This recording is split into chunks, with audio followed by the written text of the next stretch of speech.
there is one thing that I wanted to, something struck me, and when we were talking about it last night, we've talked about it twice. I said it the first time. The first time I said it sounded significant, and then the second time it sounded kind of almost insulting. So I want to make sure I get this right. Yeah. But there's a, one of the things that came up for me is that, all of us learn on our jobs, and we're all going to make mistakes. And as a hospice nurse, it means that I'm sure you've made mistakes. And as part of the word we used before was doula, right? Like when you're a doula for life, somebody gets birthed. Yeah. And your position is like a doula for death. Yes. Right. You help somebody pass into the next life. And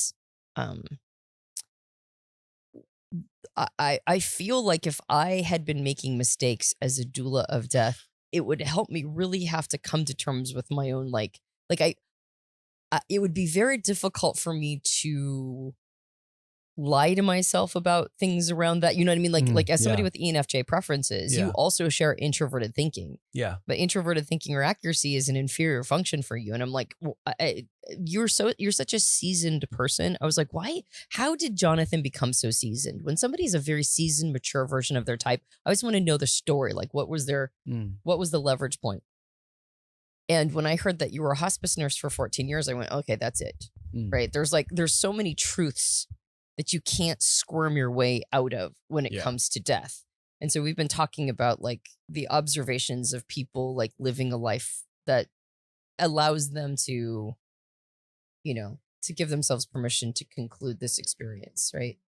One of the things that I believe would require some radical honesty is it's like, I made a mistake and that was the last thing that person experienced. Do you know what I mean? Yeah. And I don't want you to go over like, these are all the mistakes I made, right? But I mean, like, is there like something that it was almost undeniable? Like you had to face certain truths that you couldn't squirm out of or rationalize or tell yourself it was okay. Yeah. That has allowed you to sort of rest into your own identity, your own capabilities.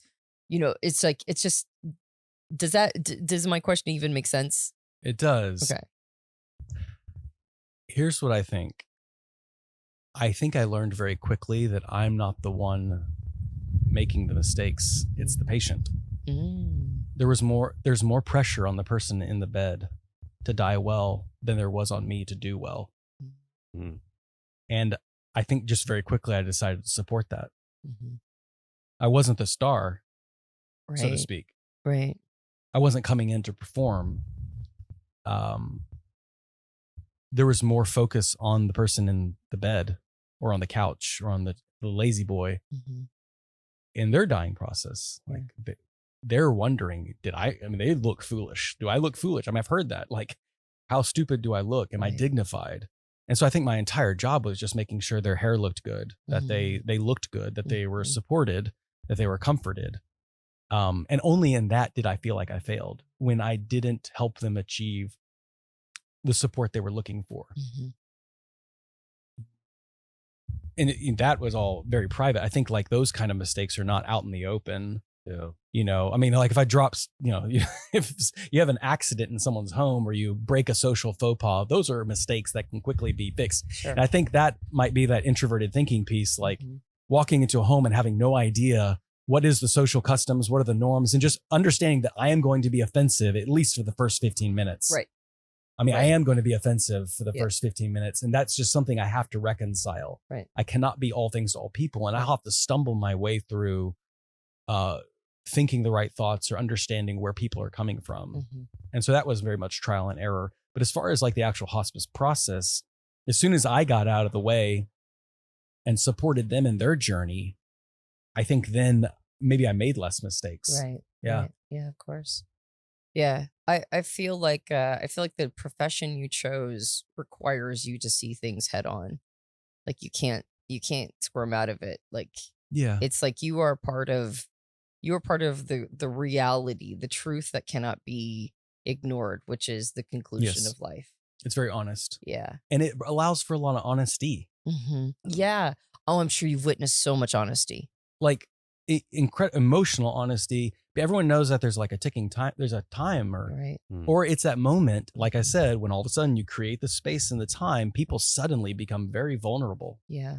And I think that was also surprising, the level of vulnerability people gave to me as a stranger hospice nurse. I mean, the permission you give, but you understand you have to, because there's a space where you're very honest. This is what's happening. And I know that to be true because the times when people were in denial, that's when the waters are very muddy and you have to almost like play house. Right. Well, are you playing hide and go seek with a 3-year-old energy? Like, you know how like little kids hide in the corner and they're like, they cover their eyes and like, and you have to protect. Are you under the table? Like, is it the level of pretense and pretending because they're not confronting this, but we all know it's happening?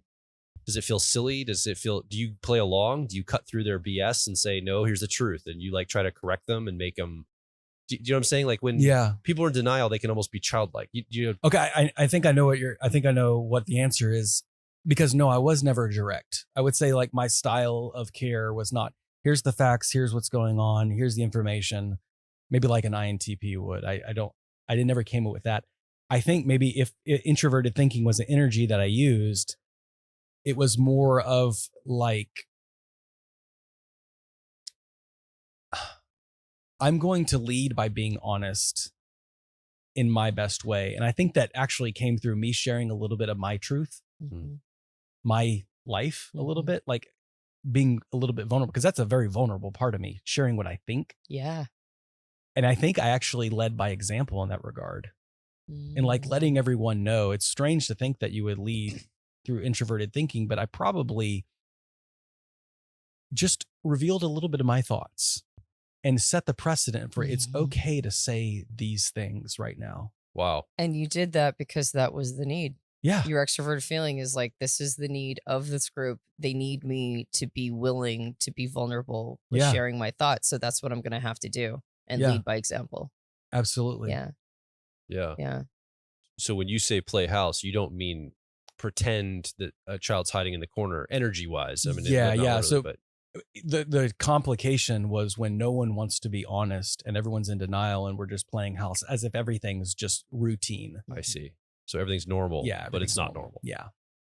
And so are you saying you would have to kind of go along with, like, you come in and the spouse is like pretending almost like this person's not terminally ill, or they're just acting as if nothing's going on and they're like, we're going to have a big dinner tonight and he's going to sit at the table. And you're like, dude, this guy's not sitting at the table. I'm sorry. But you're a delusional if you think that the person that's dying right now that's in bed is going to be able to go come and sit with the rest of the family like normal.